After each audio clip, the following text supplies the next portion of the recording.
Bonjour, docteur Andrea Stramezzi, docteur Andrea Maggiagali et Gloria Mina. Merci beaucoup de nous donner du temps cet après-midi pour les auditeurs et les lecteurs de France Soir. Vous êtes donc médecin en Italie. L'Italie a fait beaucoup parler d'elle au début de la pandémie avec toute une série, on va dire, de problèmes dans la gestion de l'épidémie, beaucoup de morts. Dernièrement, on a entendu beaucoup parler de l'Italie puisque la courbe des décès s'est énormément infléchie et surtout les médecins italiens, donc je crois le docteur Mangiagali fait partie, ont obtenu une décision au niveau du Conseil d'État qui sûrement marquera l'histoire de la médecine. J'aimerais d'abord tout le monde vous remercier de nous donner du temps parce que je sais que vous avez beaucoup de patients à traiter. Et peut-être que les sujets qu'on va aborder aujourd'hui sont votre vision de la pandémie, les traitements, on va dire la stratégie qui a été décidée et votre point de vue sur la stratégie et tous les autres sujets qu'on décidera. De manière générale, on demande toujours à nos auditeurs et à nos présentateurs de se présenter. Je pense que Andrea Stramezzi, Andrea Maggiagali, ce serait très intéressant si vous pouviez avec vos mots, nous expliquer.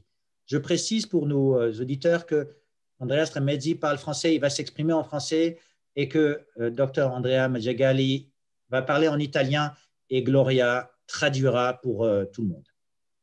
Andrea Stramezzi, peut-être? Bonsoir à tout le monde, et à François, et à Xavier et à toi. Et d'abord, je voudrais remercier François pour une des palmarès qui a été attribuée au docteur italien pour les groupes de médecins qui ont fait recours au Conseil d'État et ils ont gagné. Parce que ça, c'est vraiment une pilastre très importante de la médecine, la liberté de traiter les patients. Ça, c'est très important. Et je pense que aussi la décision de American Medical Association qui a suivi de 4 jours cette décision du Conseil d'État, c'est très important parce que l'American Medical Association a décidé avec les mêmes mots que chaque médecin a les droits et les devoirs de traiter les patients avec sens et conscience. Et ça, c'est très important. Merci à François. Nemo prophète in patria, on disait les Romains. Personne, il est prophète à sa maison. En Italie, on n'a pas parlé de ça. Seulement François, il a parlé de ça sur les journaux. Ça, c'est incroyable. Bon, moi, je me présente. Même le Corriere della Sera, il n'a pas parlé. Donc, François a parlé en Italie. Ouais, merci. Bon, je me présente, je suis médecin, mais un médecin dentiste. Ça veut dire que j'ai fait la spécialité en stomatologie et en orthognathodontie. Et quand on était à février, moi, clairement, j'étais comme médecin très intéressé par cette pandémie qu'il était arrivé et qu'il était arrivé. Et moi, je suis comment dire, fait un devoir de faire quelque chose. Alors, je suis candidat comme médecin volontaire et j'ai commencé à traiter des patients qui étaient des amis ou des parents des amis.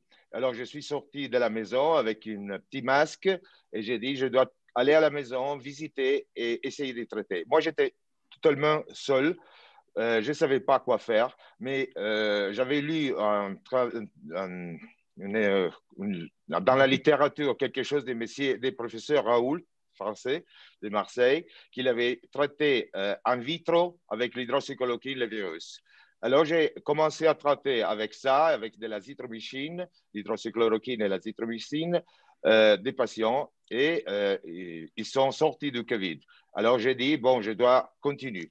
Et après ça, j'ai traité plus que 200 patients. Personne n'est allé à l'hôpital, personne n'est mort. Alors, je crois qu'on a la possibilité de traiter à la maison et plus tôt on commence, plus on va gagner le Covid. Merci beaucoup, Dr Stramezzi. Et Dr Andrea Maggiagali, premièrement, bravo à vous et à toute l'équipe des 150 médecins. Peut-être si vous pouviez nous expliquer ce qui vous a motivé vous et vos associés. Bonsoir et merci pour m'avoir invité à cette interview. Ça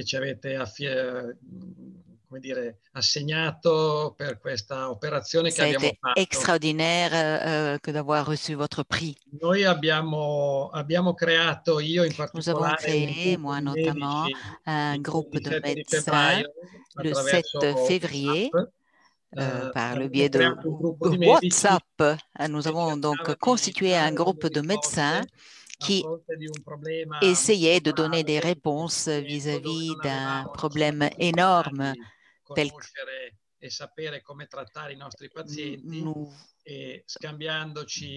nous voulions avoir la possibilité de traiter nos patients en échangeant des informations. Nous pouvions avoir des informations de l'hôpital, mais également, par exemple, de la part de la médecine chinoise, par le biais d'un collègue qui est représentant de la médecine chinoise ici en Italie. Après un mois où pratiquement on ne donnait d'autres solutions que d'attendre de garder le patient chez soi, à l'énième patient avec intubation et qui décédait également, nous avons décidé qu'il fallait faire quelque chose. Étant donné que nous avions tiré des informations de plusieurs contextes, de l'Italie, de la Russie, de la Chine, sur l'hydroxychloroquine, qui paraissait en effet être un bon moyen de traiter les patients à domicile, le 27 mars, nous avons décidé qu'à partir de ce jour-là, nous aurions commencé à traiter tous les patients qui nous appelaient à cause de symptômes probablement liés à la COVID. Ce n'est que quelques médecins qui ont osé le faire au début. En effet, il y avait énormément d'incertitudes. Au fur et à mesure, nous avons compris que la maladie était plus grave que ce qu'on avait pensé comme une sorte de maladie interstitielle. Il s'agit d'une pathologie plus importante, multi-organes, et qui on a des problèmes de thrombose et d'inflammation chez beaucoup d'organes, et donc qu'on ne pouvait pas les traiter par un seul médicament, chose qu'on fait d'habitude. Cela représentait la base de notre protocole, une thérapie anti-inflammatoire, anticoagulante, antibiotique. Donc, un traitement très simple en utilisant des médicaments déjà disponibles dans toutes les pharmacies et qui étaient faciles à livrer chez chaque patient chez lui. Et la chose la plus importante était de commencer à traiter les patients et voir des améliorations très rapides. Troisième, quatrième jour, les patients se portaient déjà beaucoup mieux. Questo ovviamente ha creato uno stimolo a continuare. Cela évidemment nous a encouragés à continuer. Molti altri colleghi si sono aggregati al nostro gruppo. Bien des autres collègues se sont reliés à notre groupe WhatsApp et nous avons donc pu aussi diffuser cette connaissance. Si vous voulez, nous pourrons parler de ce qui s'est passé au fur et à mesure après les interdictions dans le monde entier sur la base de différentes études. Je suis médecin de médecine générale dans la zone autour de Milan depuis 30 ans. Merci beaucoup, Dr Mandiagalli, pour cette introduction et qui reprend un petit peu une grande introduction, puisque vous parlez donc des patients et des traitements. Juste, peut-être, un de vous pourrait m'expliquer comment l'Italie a perçu les différentes phases de l'épidémie. Alors, prego. No, vai Andrea. Alors, je pense qu'on a fait beaucoup d'erreurs au début. Et je crois que l'OMS a une grande responsabilité dans cette erreur. L'OMS, l'Organisation mondiale mondiale de la santé. De la santé, oui. parce que la première chose qu'ils ont dit, bon, c'était pas assez grave, tranquille et tout ça. La deuxième erreur, c'était adresser toutes les choses sur les lavages des mains, sur la sanification des ambiances et tout ça. Bon, je crois que ça, il a aucune fruit dans les Covid. Parce que les Covid, on ne les passe pas en se touchant les mains ou en s'embrasser avec les autres. La chose importante, c'est les respirer. Les virus entrent dans l'organisme à travers les poumons.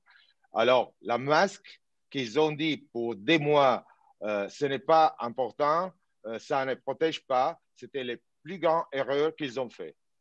Avec la masque au début, comme on faisait pendant l'épidémie d'Espagnol 1918, avec la masque, ils ont battu. Avec la masque et les plasmas hyperimmunes. Ça, sont des grandes erreurs.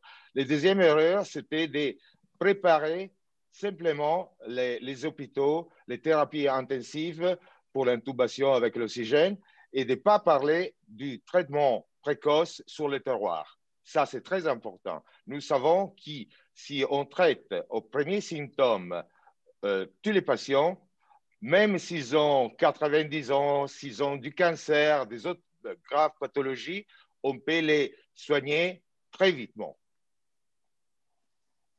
Donc, des erreurs qui ont été faites, des patients qui n'ont pas été traités.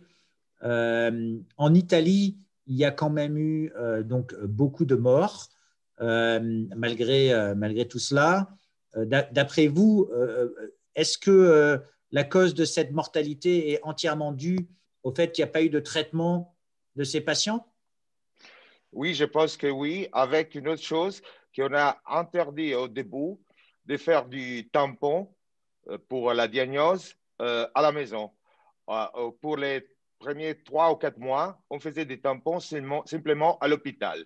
Ils voulaient laisser les numéros très bas pour dire que nous étions prêts, que nous n'avions pas de problème, on n'avait pas de problème. Mais ça, c'était une grande erreur parce que quand quelqu'un arrive à l'hôpital, il est déjà dans une phase tardive. Moi, nous, on reconnaît une chose comme 3 phases. La première phase, c'est quand le virus rentre dans l'organisme et il fait des choses, des dégâts, oui, merci, des dégâts des fois importants, mais jamais sont les dégâts faits par le virus qui portent à la mort la personne. Parce qu'il rentre, il crée une pneumonie interstitielle, même il peut aller dans des autres districts, dans des autres organes, comme les cœurs, les cerveaux, les districts périphériques du système nerveux. Mais la mort, il arrive simplement quand il y a une réaction exagérée, anomale du système immunitaire. C'est ça qui porte l'agent au troisième stade, troisième phase, qui c'est la réaction immunitaire. C'est comme une maladie auto-immune qui crée des problèmes même à la personne créée par soi-même, comment dire. Et alors, nous, on peut intervenir dans la première phase ou de la deuxième. C'est que quand on commence les réactions, on n'a plus de symptômes, il y a la fièvre et des autres problèmes. Ça, c'est le moment pour intervenir avec les médicaments. Et on peut empêcher la troisième phase. Quand on est dans la troisième phase et on va à l'hôpital, c'est très facile d'arriver à la quatrième phase, que c'est la mort. Merci, docteur. Docteur Mangiagalli, on a vu que vous avez beaucoup coopéré entre les médecins italiens, mais aussi avec d'autres médecins comme aux États-Unis, comme Harvey Risch, comme Peter McCullough. Comment se fait-il que vous ayez rapidement parlé avec ces personnes? Allora, è stata una condizione favorita da un avvocato, l'avvocato Grimaldi, che tramite un avocat, Facebook ha creato un gruppo qui a créé un groupe de discussion, surtout formé par des médecins, qui racontaient ce qui était en train de se passer dans le nord de l'Italie, car, comme vous le savez, dans la première phase, la pandémie était dans le nord de l'Italie, pas dans le sud. Donc, tout le monde était préoccupé, on essayait de s'aider un peu. Et grâce à ces directs live Facebook, où on parlait de la pandémie, l'avocat Maître Grimaldi s'est rapproché de ses confrères américains en leur demandant de participer à ces live Facebook.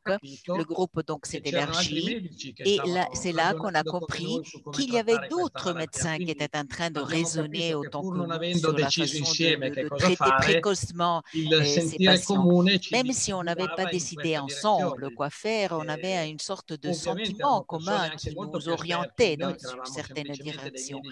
Et il y avait des médecins beaucoup plus experts que nous. Nous n'étions que de médecins généralistes, alors qu'il y en avait d'autres qui venaient d'université, qui avaient publié des études importantes. Tout cela nous a fortement encouragés à poursuivre notre lutte. Je voudrais aussi ajouter une chose. Ce qui s'est passé en Italie à partir du patient zéro, comme on l'a appelé, ce qui a été déclaré au début aurait pu même avoir des conséquences plus graves, car le premier patient a été testé par une jeune femme médecin par un test. Et en effet, on n'avait pas demandé de lui faire un test. Donc, cette femme médecin a été en effet une personne qui a pris sa responsabilité personnelle en test patient numéro 1, qui a donné le premier diagnostic de COVID. Et tout cela parce qu'une jeune collègue a décidé de désobéir aux règles de l'époque. Donc, également, des autopsies aux premiers décédés de COVID ont montré que la maladie était totalement différente par rapport à la pneumonie interstitielle qui nous avait été racontée, avec des mécanismes physiopathologiques de cette maladie qui étaient tout à fait nouvelles pour nous. Le troisième groupe qui s'est opposé à des lignes directrices, qui de toute façon a décidé de, pour ainsi dire, enfreindre des limites, a été notre groupe qui a commencé à traiter les patients avec l'hydroxychloroquine, un vieux antipaludisme associé à l'érythromycine antibiotique et à une thérapie anticoagulante.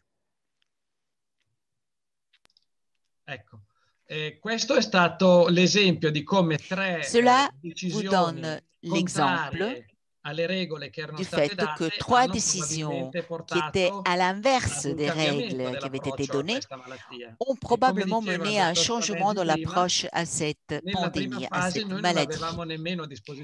Dans la première phase, comme le disait le docteur Stramezzi, on n'avait même pas un diagnostic pour nos patients. Les patients qui n'étaient pas hospitalisés n'avaient pas un diagnostic, même pas ça. Et donc, à l'époque, il était impossible d'avoir une certitude. Les patients se portaient très, très mal, ça c'est certain. Et ça a été l'une des plusieurs fautes qui se sont enchaînées à partir aussi et à ajouter à celui des masques faciaux qui ont été sous-estimés au début dans leur utilisation et qui ont mené à une diffusion de la pandémie dans beaucoup de couches de population. Merci beaucoup. Donc ça explique la rapidité avec laquelle vous vous êtes rapproché de ces médecins. On a vu le professeur McCullough qui a parlé au Sénat américain et qui a présenté une diapositive que nous avons reprise et on aimerait bien la remettre ici. Est-ce que vous pouvez nous la commenter et comment vous avez abordé, on va dire, la pandémie par rapport à ces 4 piliers?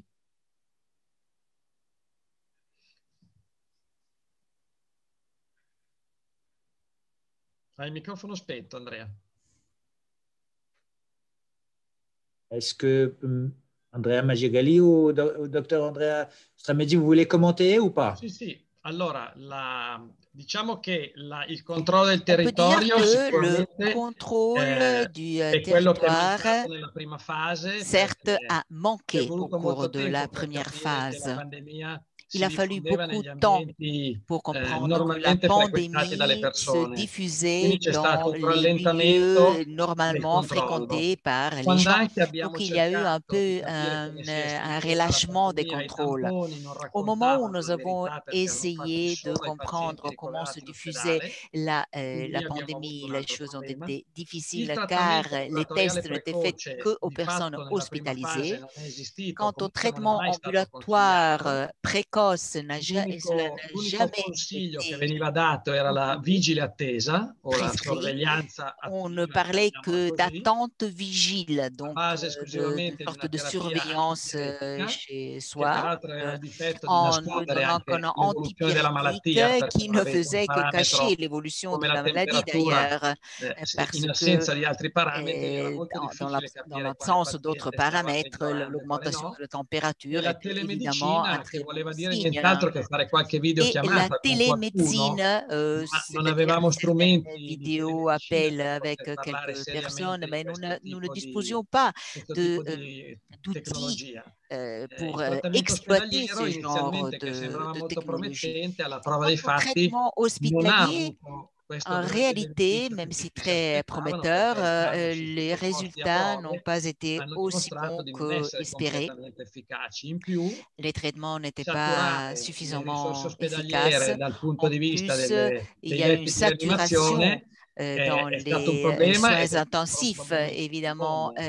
chez les hôpitaux. Per quanto Cela a riguarda posé invece des problèmes la pour d'autres vaccinazione con pathologies, l'immunità di évidemment. greggio, di gruppo, Et quant aux credo che siamo vaccinations et donc ancora molto l'immunité de lontani, groupe, perché je questa è una pense que nous en strategia che sommes encore arriverà très nei prossimi éloignés, mesi, car molto la probabilmente stratégie que nous anni, allons voir perché vaccinare la mise en popolazione œuvre mondiale, d'ici les perlomeno prochains quella che mois, si la muove vaccination de la attivamente tra un paese e population l'altro, è mondiale, un'operazione che non è mai stata fatta nella storia dell'uomo in poco c'est une tempo, e opération qui quindi n'a è jamais été un menée dans percorso l'histoire assolutamente de nuovo e di l'humanité cui non conosciamo ancora dans un le laps de temps tempistiche, contenu. C'est quelque l'efficacia chose e de la capacità totalement di neuf portarlo a et donc termine. nous ne pouvons pas savoir si cela va être mené à bon terme ou pas et quand et avec quelle efficacité. Juste une question sur la vaccination. En Italie, quelle est la perception de la population par rapport au vaccin? Est-ce que les Italiens attendent le vaccin? Est-ce qu'ils sont... Bon, il y a des types de perceptions.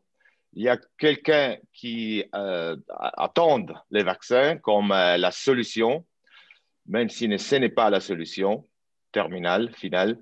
Et il y a des autres qui sont un petit peu, ils ont un petit peu peur, surtout parce que vous savez que si vous regardez dans le site d'EMA, l'agence européenne pour la médecine, pour les médicaments, ouais, vous voyez une chose très étrangère.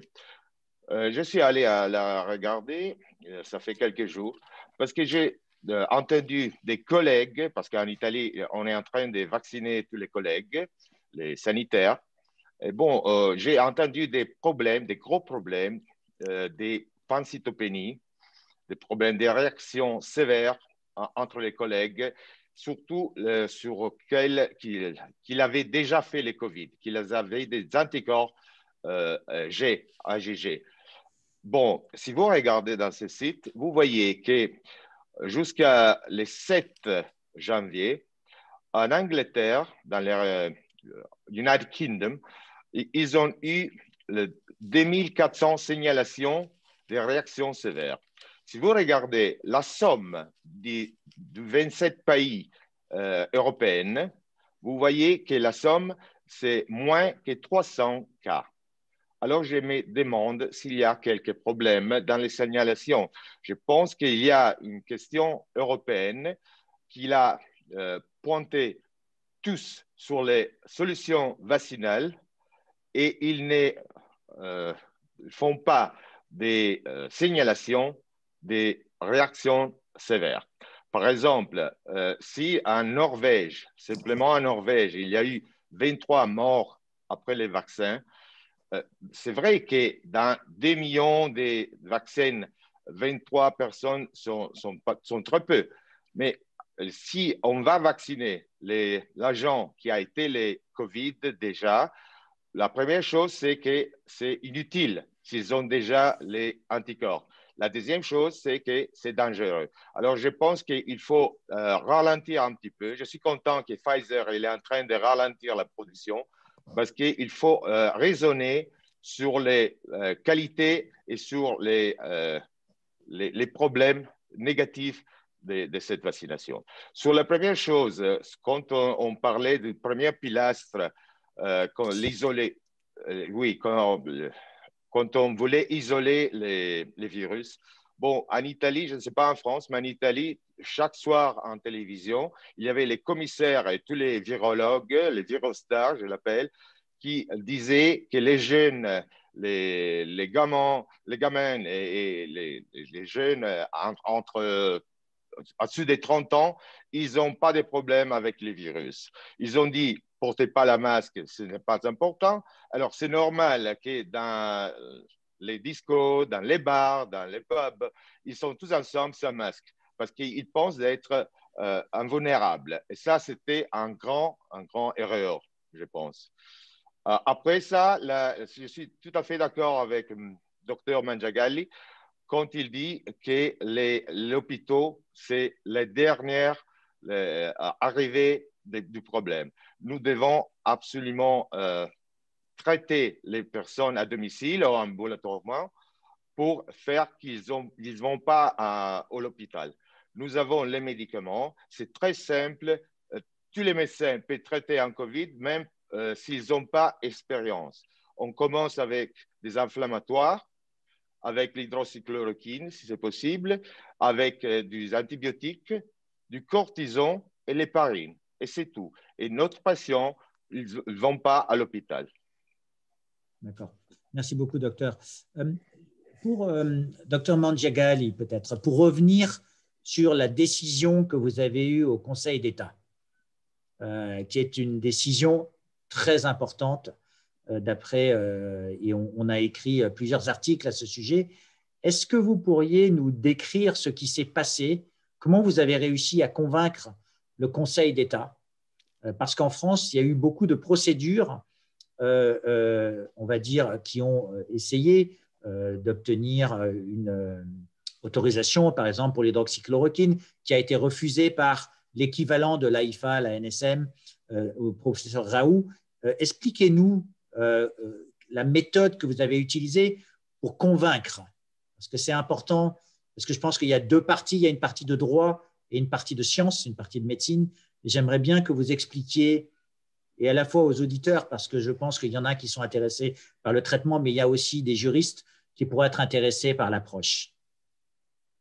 Allora, noi abbiamo innanzitutto abbiamo iniziato a usare l'idrossiclorochina nella prima fase, anche col placet dell'Agenzia Italiana del Farmaco.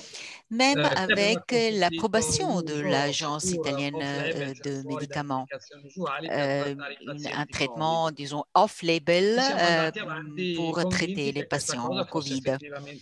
Nous avons continué en pensant que cela était juste. Soudain,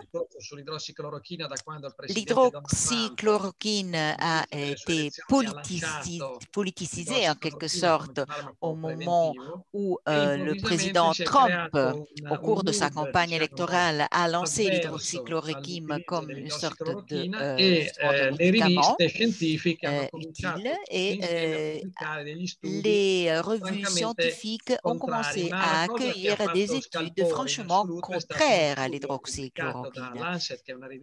Mais chose qui vraiment a créé un scandale a été une étude publiée par Lancet, donc une revue, un magazine très important, qui à notre avis n'était absolument pas vrai.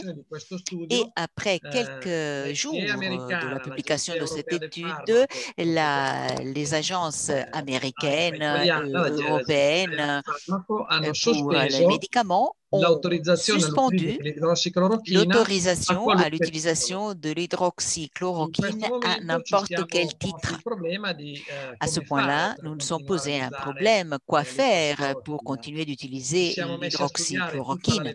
Nous avons commencé à étudier toute la littérature publiée par l'Agence italienne du médicament, article après article, et nous avons remarqué que, en fait, les études n'étaient pas tout à fait contraires à l'utilisation de l'hydroxychloroquine.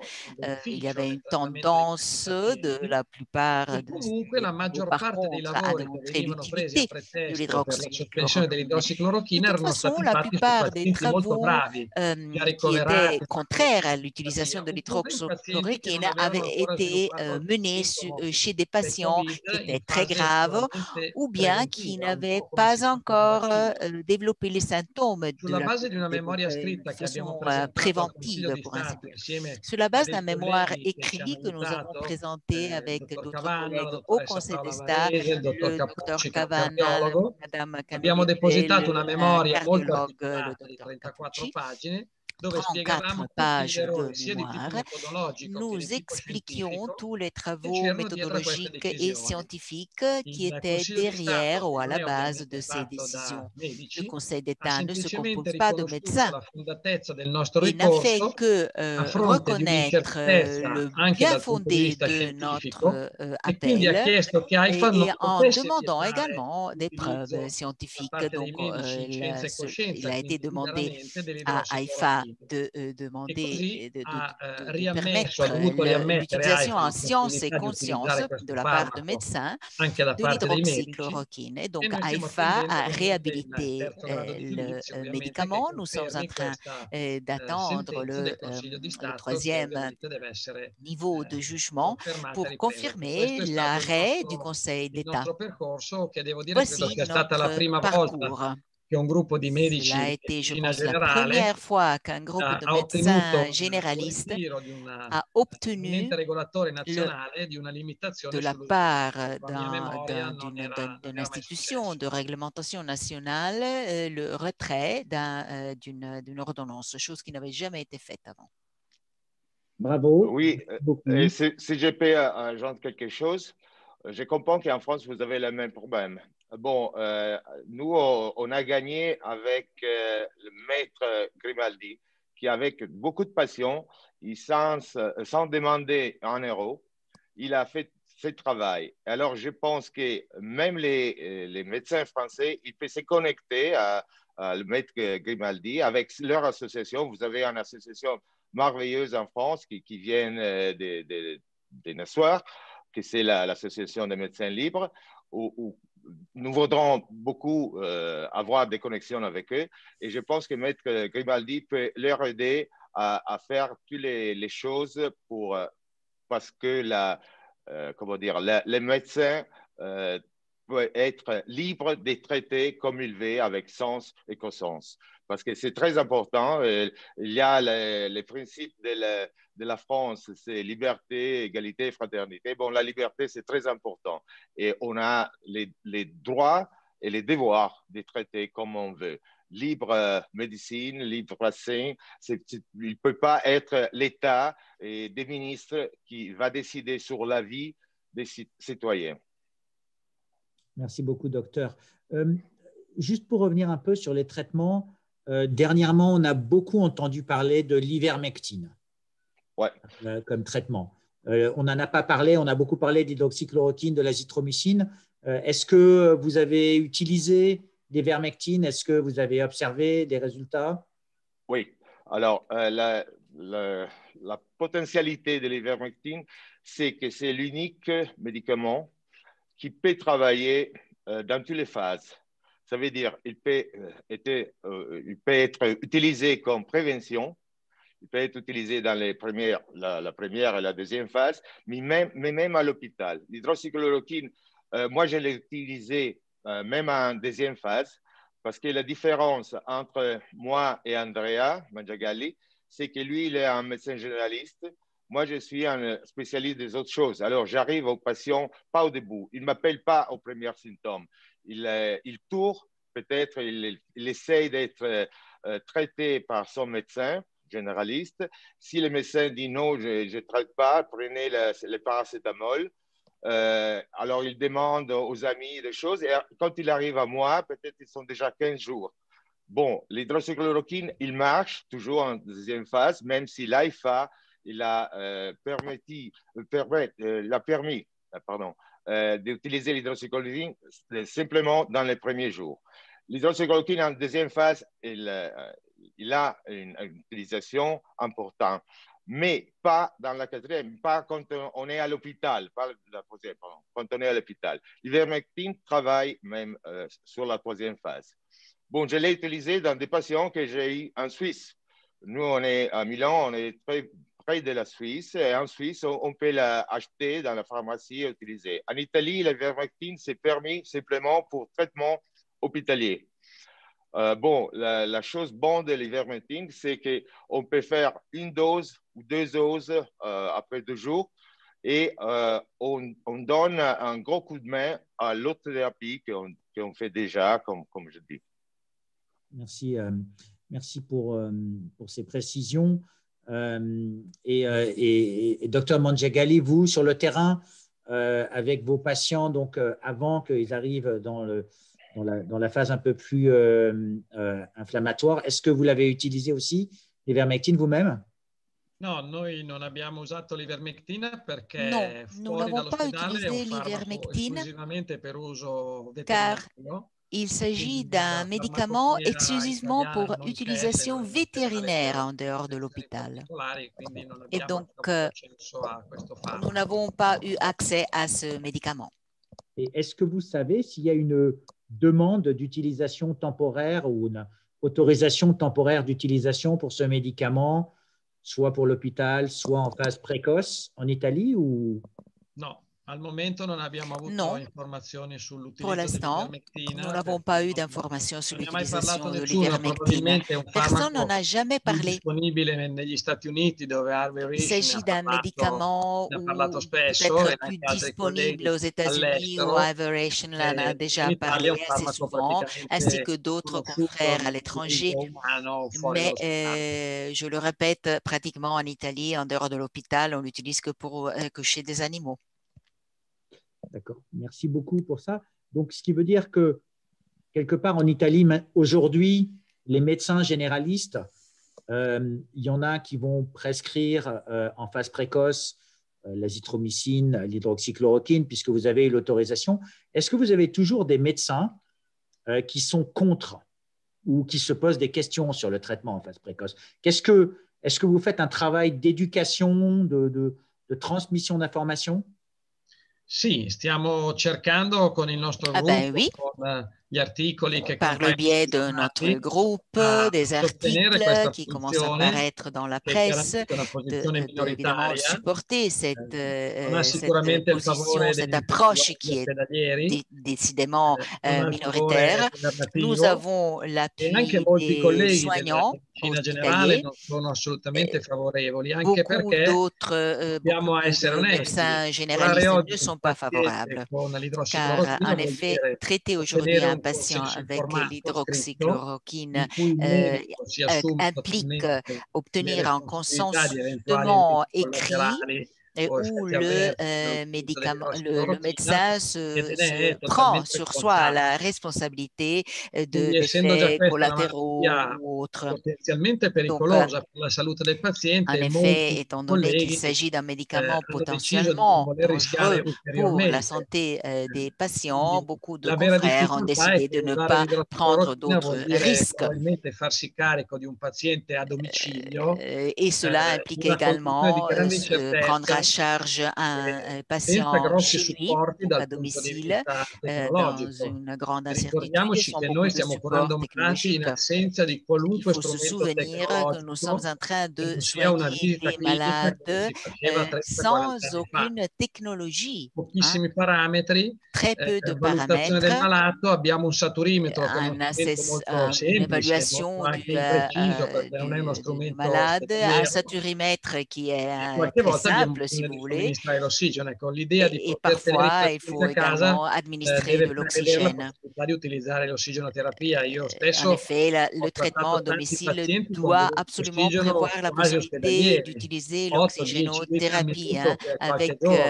8-10 Sono volumi litres che si par possono minute, même erogare solo con pendant degli quelques jours, strumenti chose particolari che qu'on ne sono peut i contenitori faire, di ossigeno liquido administrer que che par des conteneurs consentono grandi d'oxygène volumi in liquide. poco spazio.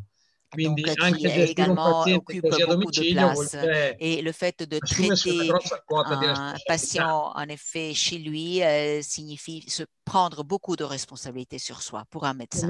Tenete anche presente che oggi Gardez également à avere un l'esprit paziente qu'aujourd'hui, in queste condizioni a domicilio vuol avoir dire un sentirlo, patient dans ces telefonargli 3-4 volte conditions-là al chez giorno, lui, ça signifie le capire suivre, quando la malattia l'appeler può 3-4 fois par effettivamente jour, peggiorare comprendre radicalmente, quindi quand il peut avere y una avoir stabilizzazione, anche se in tutta onestà un i empirement pazienti de che la io in maladie, questa seconda fase ho trattato, même si, je anche in dois dire condizioni honnêtement, particolarmente gravi, molto j'ai anziani, sono traité rimasti tutti a casa des e sono patients tutti même très âgés et qui sont restés chez eux et qui sont tous guéris.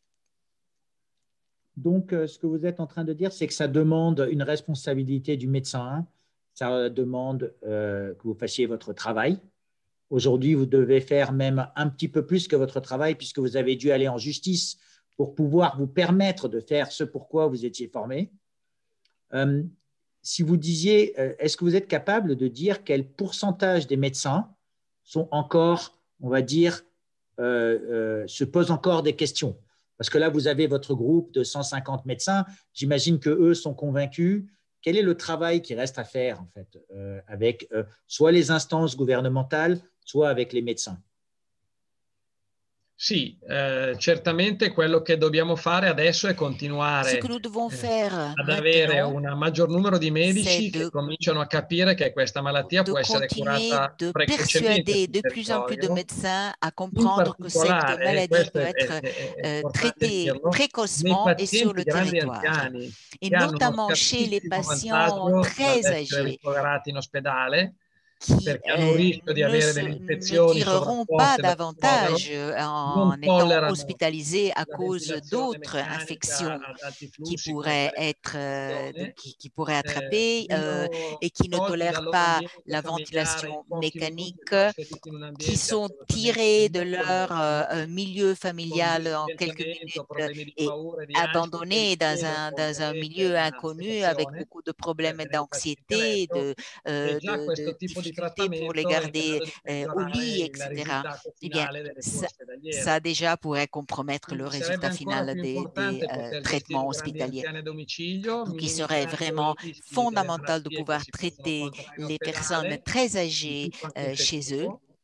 e sapendo che a fronte di una malattia potenzialmente grave, en sachant que quello face che si può à fare une a maladie casa è potentiellement quasi uguale grave, a quello che si ce fa in qui peut ospedale. être fait L'importante è est avere presque la même il chose que ce qu'on peut supporto faire à territoriale di l'hôpital. tutto quello che oggi non c'è. Donc, un support Servizi infermieristici, territorial des ossigeno, services la possibilità di fare d'infirmières, magari qualche esame, l'oxygène, la possibilité sarebbe de molto più faire quelques semplice. Certo tests, vuol dire les choses smontare gli deviendraient ospedali beaucoup e plus cambiare il faciles. punto di Cela, vista della cura di questa évidemment, malattia, che non è quella signifierait di également, portare pourrait molta più impliquer gente in une ospedale, ma sorte è quella di de portare molti più démantèlement medici des e di hôpitaux personale et di un supporto sul changement territorio. total dans l'approche à cette Come maladie et capovolgere il prendre des binocolo, invece che médecins et guardare les mettre da sur le dentro, dobbiamo territoire. guardare più lontano C'est comme possibile. si on pouvait renverser disons, un télescope pour regarder les choses de plus loin possible.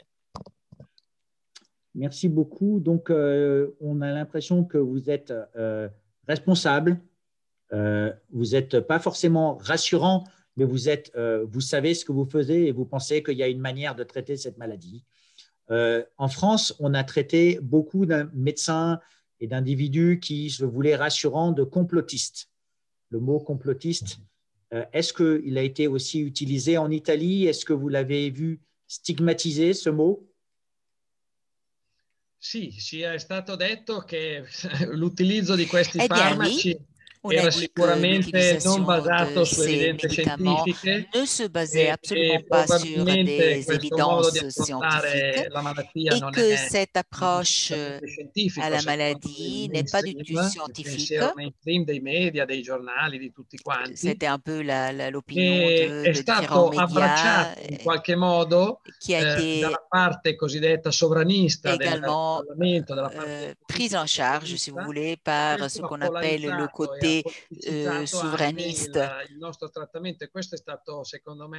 et populiste, si vous voulez, et en impliquant également notre traitement, chose que nous n'aurions absolument pas voulu. È stato preso come bandiera dans d'autres pays également. Dai negazionisti che dicevano che ce se sont noi les négationnistes i pazienti così la malattia si sarebbe chiusa, qui ont utilisé cette idée en disant que si on avait traité de la sorte dès le début, on n'aurait pas eu besoin de confinement, on n'aurait pas eu besoin de masques, etc. Comme vous l'avez montré déjà, il y a 4 piliers de cette maladie, mais il y en aura peut-être plus que 4, c'est-à-dire les effets futurs de cette maladie qu'il faudra bien évaluer. Et donc, les 4 choses doivent être prises ensemble. On ne peut pas en choisir une pour battre cette maladie. Merci pour cela. Juste une dernière question. On a vu, je crois, hier ou avant-hier, et la semaine dernière, une décision au niveau de la Cour administrative de Rome qui a jugé que certaines des mesures qui avaient été utilisées en Italie avaient été jugées illégales et anticonstitutionnelles à ce sujet-là. Et on a vu hier, je crois, 1 ou 2 ministres du gouvernement qui ont démissionné. Est-ce qu'il y a un lien de cause à effet entre tous ces éléments? Ou est-ce que c'est quelque chose qui, comme c'est de la politique et que vous êtes médecin, vous ne voulez pas en parler? On peut en parler de ça, mais c'est très délicat pour nous.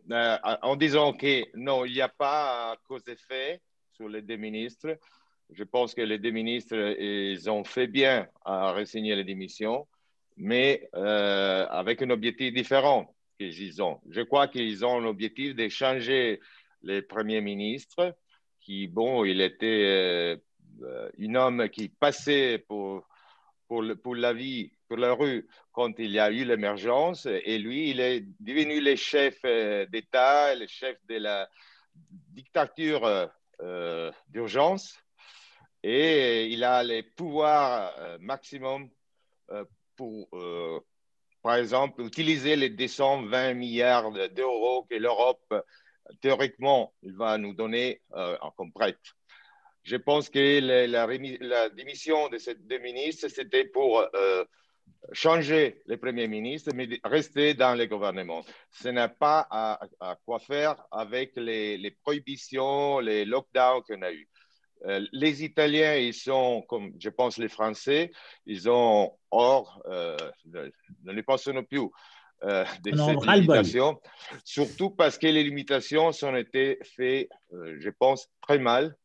On a commencé avec les premiers lockdowns, qui a fonctionné un petit peu, mais je pense que les lockdowns peuvent être beaucoup plus courts, mais radicaux, mais courts.